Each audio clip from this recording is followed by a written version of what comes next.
everyone in this room has an experience, a profound experience, or you wouldn't be here. You had a run-in with a marriage counselor, you had a run-in with a pastor, you accidentally took the wrong turn at your church and you ended up in an FPU class.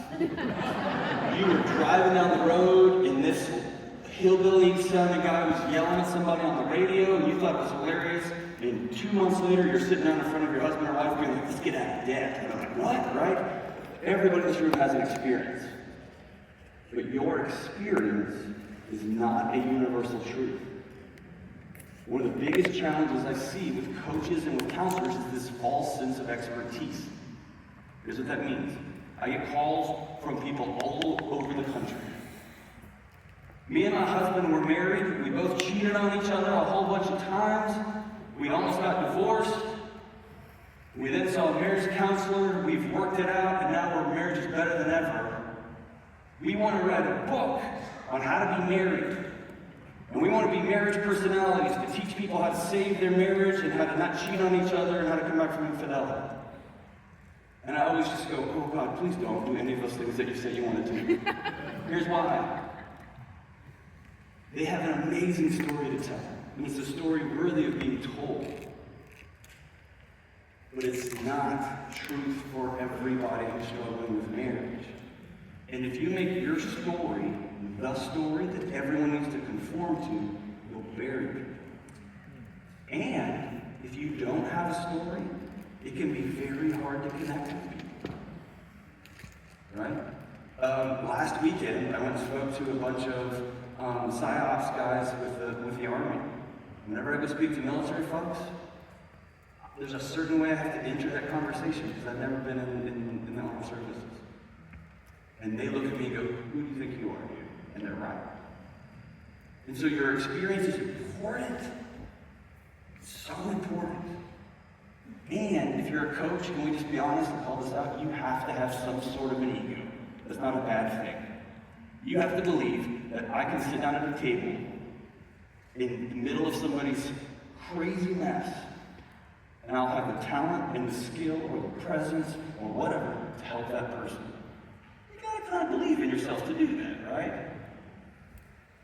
But this combination of a personal story that's not grounded into something bigger, and you don't have the skills or the wisdom to back it up, you become a counselor that is about my way, about being right all the time, about being overzealous, about wanting someone else to change their life more than they do. How many of you have found yourself as coaches? You're like, it's haunting you on the way home. Like, how do I? And the next time you see them, you realize, oh, you didn't think about me once in that last week. Right? You want it more than they do. Or being obsessive about having the one right plan. You know one of my favorite things about Dave? He's built this. And he's always quick to remind everybody, this is God's plan.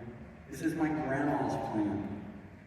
Right? He's very quick to say, like, let's live beneath our means. Yes, the baby steps work 100% of the time. Yes, the snowball method works. But man, there's a lot of ways to sit down and love somebody and say, I see you. Does that make sense? Yes. All right, y'all ready? Yes. All right, so we're open-handed and we're open-hearted. And some of you are like, oh gosh, did he just say open-hearted? Is he about to pour essential oils on? No, just because. Here we go. Here's number one. Here's skill number one. You have to ask questions that are worth answering. We're going to pull this apart. You have to ask questions that are worth answering. And y'all are not going to like what I say next. Your role as a coach is not to solve other people's problems. Yeah. It's not to solve other people's problems. Your job is to motivate, to draw out thoughts, to shine light, to reflect, to help someone understand their own beliefs and challenges, and to paint a picture of what hope looks like. And yes, there's going to be some expertise. Yes, there's going to be some question answering, but your goal is not to be an oracle. I think this is one of the greatest challenges. Your job is to step into a messy, scary world of someone's life and their money and be a calm and steady presence. Dr. Becky Kennedy out of New York, she's a psychologist in New York who works with kids. She's amazing. She calls it sturdy. I just love that word.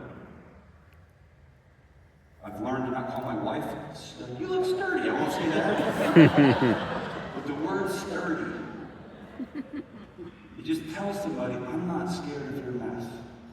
I'll be here. And by the way, if your coaching is only about the answers you provide, I heard some of y'all asking earlier during one of the previous sessions, if your coaching is all about the questions I can give, the answers I can give, like information, AI will replace you like that. You'll be done. And for those in the room, AI is already better than licensed medical doctors at diagnostics. It's already better than mental health professionals at both diagnostics and what's the next right thing to say? The computer beats people.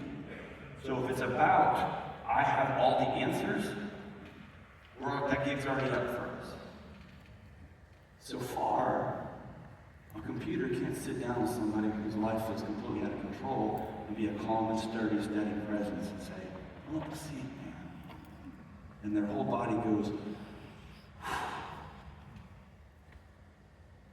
Eddie was talking about it early. I don't know if y'all remember, we started the John Delony show in a hole. It was in a basement. And it took off so fast. And it kept taking off so fast that within about 6 months I got pretty arrogant. Because I was like, man, I'm the smartest guy who's ever lived. All these people are tuning in to see how smart I am. And then they did some surveys, and I realized, oh man, that's not why they're listening at all. Andrew Huberman is a Stanford medical school professor. I'm a YouTuber. I'm not. People started tuning in for this reason. I've never seen a big, loud, silly guy who likes heavy metal music who has a bunch of tattoos. And somebody says, I cheated on my husband, to say, oh dude, pull up the seat. Tell me about it. They'd never seen that. They'd never seen somebody say, hey, I think my son wants to die by suicide, what do I do? And before I started lecturing them, I said, oh my gosh, I need to go up. They'd never seen that. People watch the show because of the interaction, not because of the advice. Sometimes they watch it because it's fun to look at a train wreck, right? Or occasionally you're like, I thought my marriage was bad. We're good. We're good. Your success as a coach will be less about how smart you are and more about giving people space to exhale. Exhale. So how do you draw people's beliefs and challenges and hopes? By asking the right questions at the right time and not being tied to their answers. Coaches, your self-worth is not tied to an answer that somebody gives, okay? So, first I want to talk about the questions to never ask, okay? There's a couple of them. I'll distill it down. There'll be three of them. I'll give you three of them. Number one, don't ever ask leading questions.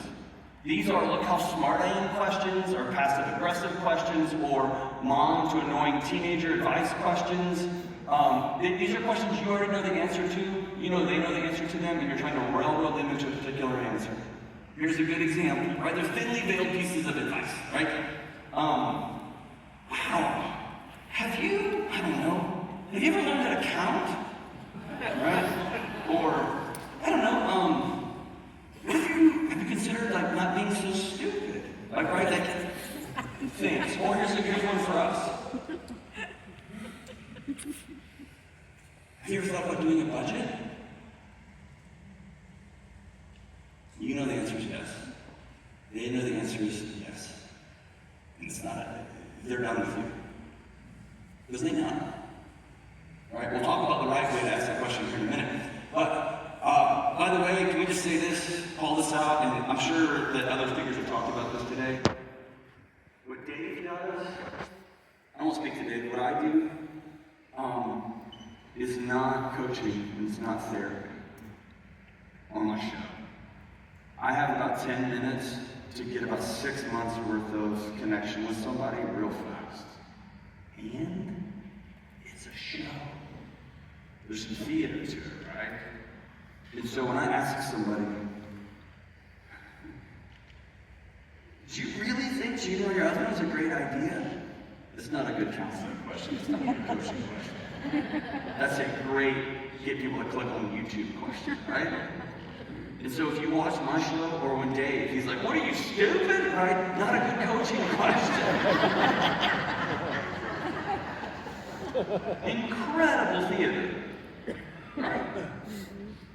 And by the way, if you've ever deconstructed, dissected the way Dave interacts with people, in one sentence he can go.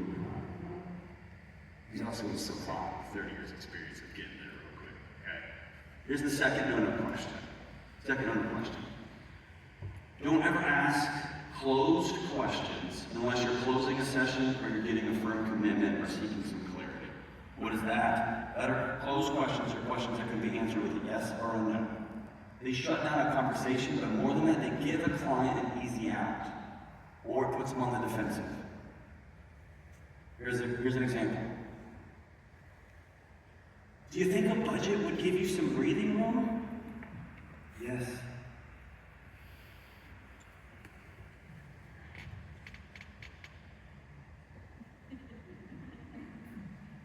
So what $1 million thinks, genius, right? Here's a different way to ask that question. Do something crazy. Put your hand on your chest. Just put it right in the middle of your chest. And tell me, what would it feel like to have no more money stress?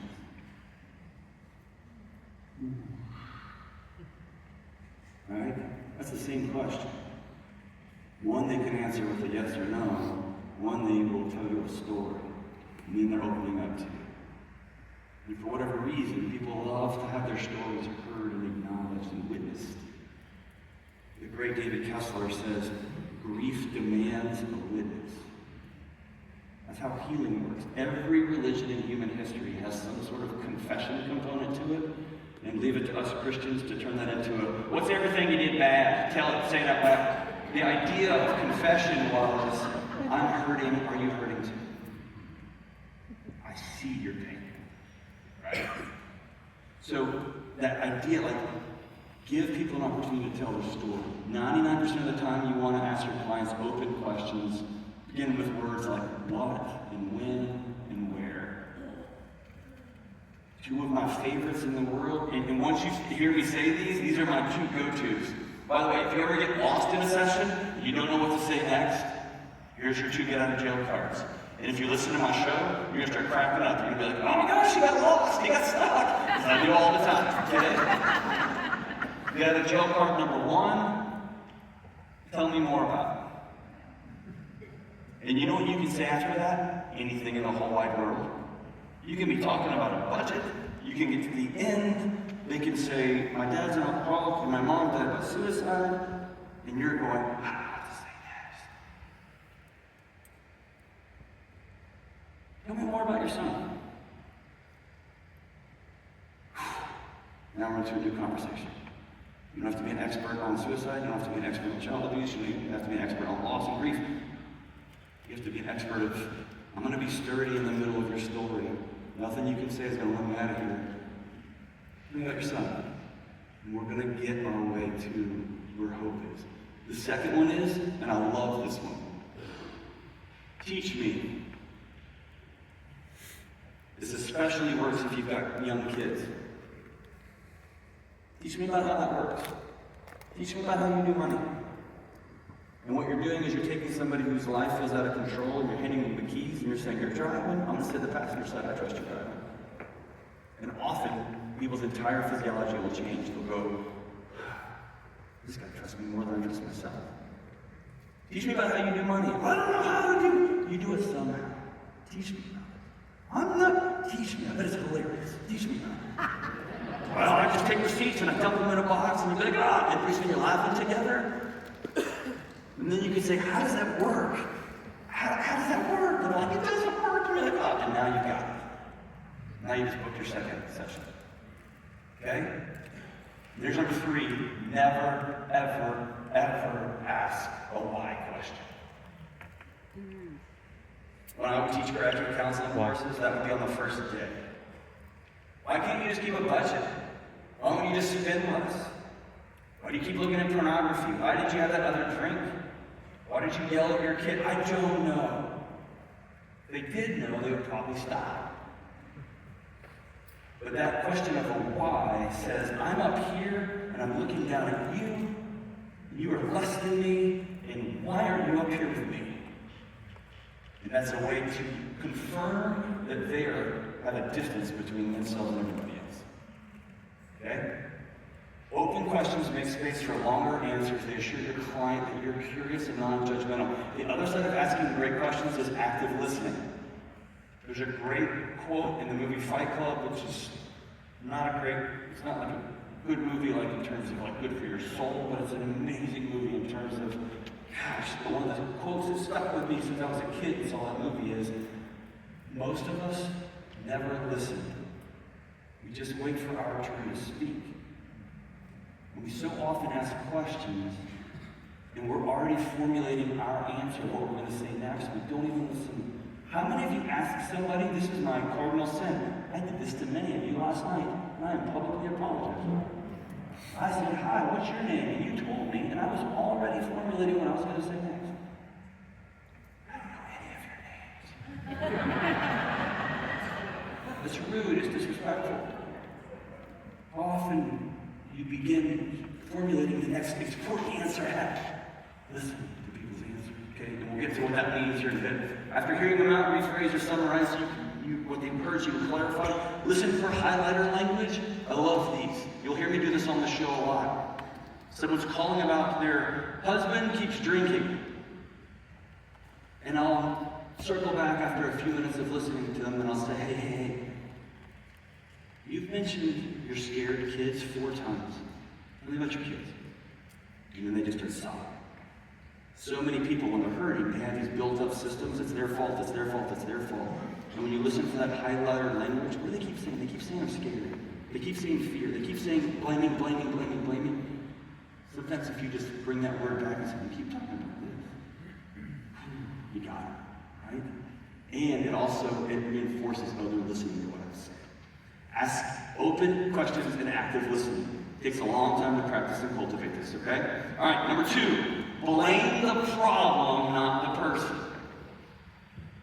Blame the problem, not the person. And this is not woke, and this is not woo-woo, and this is not cowardice, and this is not liberal propaganda, whatever you say. The cool thing nowadays is to point fingers at other people and yell at them. And if you've noticed as of late, that's not working. I had a counseling professor that changed my entire life 10 years ago. Dr. Aretha Marbley. Here's what she said. She was training us as therapists. She said, never ask somebody, why are you drinking? Ask somebody, what in the world happened in your life that this is the best way your body figured out to get through a day? Never ask somebody, why do you keep looking at pornography? Why in the world is your body shutting down? Why is it so... Tell me about this world you've created that you feel so dead inside, you have to outsource it to nameless, clotheless people on the internet. Why don't you keep a budget? When you think about money, why does your body just tense up? Right? We're going to blame the problem, not the person. Sometimes, after you have a relationship, where are you? I just saw you. Raise your hand. Told a great story earlier in a session earlier about how he's in a mastermind group with several folks, and one of them looked at him and said, they've been meeting for how long have they been meeting? 2 years. 8 months ago, one of them looked at him and said, you're a workaholic. You have to stop. And he was like, started kicking. I'm just kidding, he did. He was awesome. And then he decided, okay, after 2 years of relationship, this person has earned the right to confront. He said, I see this behavior, you gotta stop. On our shows, Dave and I condensed that 2 years into 6 minutes, right? But that's what relationship. And then what happened? Yeah. He went into a 4-day work week, took Wednesdays off. You have not seen a decline in your revenue, right? And you started playing pickleball every Wednesday with your son, and you just won a huge tournament together. And his son will tell that story at his funeral, right? But I promise, tell me if I'm wrong. The first day of Mastermind, if y'all had gone around the room and one of those guys had been like, if you're a workaholic, you gotta quit, you would have been out of the Mastermind. Because he would have said, that guy's weak, he's a coward, he won't work, right? You gotta have a relationship if you're going to do this thing. Addictions and affairs are behaviors stemming from deeper problems, like I'm scared, I'm exhausted, I'm living a quiet life of desperation. And if you don't deal with the root problem, people are just going to move on to a different addiction. These two roles, keep these in mind. Be a mirror and be a flashlight. Here's a mirror. I've heard you say 4 times in the last 5 minutes the words, I can't. I think you can. Tell me about this, I can't. Who's the first person to tell you that you couldn't do something? Or very common, you spent the first 25 minutes of our coaching session talking about your ex-husband. They're not here. Tell me about you. So that's a mirror. I didn't realize I talked about my ex-husband that much. Oh my gosh. Yeah, he's still running your life. Okay? Or a flashlight. Here's what this problem could look like, it could feel like if we solved this one. And I'm 1,000% sure you could. Here's an interesting call I just took this week on my show. I tried to bring one that y'all haven't heard yet because it hasn't been published yet. A woman calls. She lost, they struggle with infertility. They had a miscarriage, loss of pregnancy. She gets pregnant. Her kid is 6 years old now, and in the gap between when the kid was born, and she went on an amazing weight loss journey. She lost 100 pounds.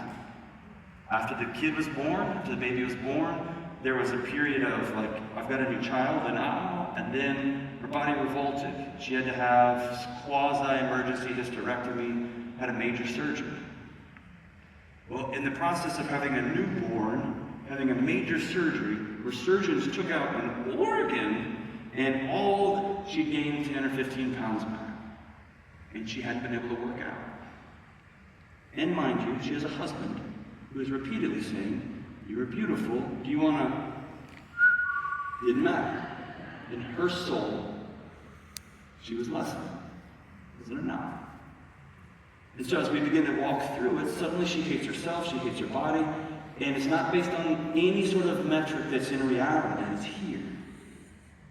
And instead of talking about weight loss, instead of talking about, I just said, hey, who's the first person that told you you weren't beautiful? And it looped all the way back around to when I was 5 or 6 or 7, as my mom started saying, hey, that's enough. You've eaten too much. That's when Dad started going, ooh, the shirt's a little small, isn't it? And her body put a little GPS pin in protecting that little girl. And now she's got a 6-year-old daughter. And her body is sounding every alarm she's got to say, we remember what happens when 6-year-old girls enter into the world, they get hurt, and they start having to squash themselves. And so she had internalized this had become part of her story. I mean, this was pain that was 25 years old. And what I asked her to do was to write her 6-year-old self a letter and let that little girl go play. That little girl has no more business propping up mom and dad's little shallow egos. And in those moments when you don't feel beautiful, that husband you married that you told me is amazing, outsource it to him for a minute. There's times that I feel less than, and I say to my wife, I'm okay, right? And she won't even say anything anymore. She'll just put her hand on my hand. And that's her saying, I got you. You're good. See how that wasn't even about what the call was about, right? Once you uncover the root issue, the person you're coaching needs to own the next right move. It's got to be theirs. You can't make them do it, right? Here's me. Money was tight in my home growing up. It was a huge stressor. My dad was a policeman, and he didn't have enough money for groceries. They shared one car, lived in a modest house in North Houston. It was tough sledding. And I remember the angst. And I still have that kid in my nervous system to this day, and I work for freaking Dave Vance. I don't like budgeting, because budgeting wakes up that little kid that says it's all coming down. And I still have to go do the next right thing. My childhood is a context. It's not an excuse for being immature as an adult. Does that make sense? Does that ring true with everybody? Okay, one quick aside before we move on. Never, ever, ever, ever, ever, ever use diagnostic language. You want to talk about ADD or OCD or God help you, don't say the word narcissist? Or any sort of diagnostic language, stay away. In case you're wondering, over the course of my life, I've been diagnosed with ADD, all of the ADDs and the HDs, and since I have ADHD, I just make up more ones. I've had a diagnosis for OCD. Y'all don't know this about me. I check my locks at my house multiple times every night. I just make peace with it. And I have to start getting ready for work about 10 minutes early because it takes me a long time to get out of the house. It's okay. It seemed to have worked out okay. It's a context, not an excuse. So you can have people that sit down and say, I have ADHD, so I can't do a budget. That is inaccurate. It's not true. You have ADHD, which means you have a superpower into the feeling and understanding of how other people are responding in the world. It's a superpower. And you have to do some extra planning. There was a season when I gave my debit card to my wife because I could not control myself at the time. I didn't have any money. Couldn't buy stuff. Put a hurdle in front of me. It's cool. It's just owning reality. It's all good. But when somebody says, I have, the next question needs to be,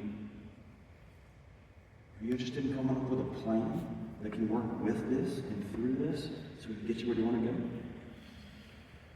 Because if not, then cool. It's probably isn't going to be a great working relationship. And if they say, absolutely, I've got to, then awesome, we're in it now. We're in it now. It's back to the flashlight. I believe you can. I believe you can. All right, let's go to number 3. Any questions on that? I'm buzzing through this. Any questions on that? Yes, ma'am. It'd be so funny if you're like, I'm OCD and I can't keep a budget. I'm just kidding.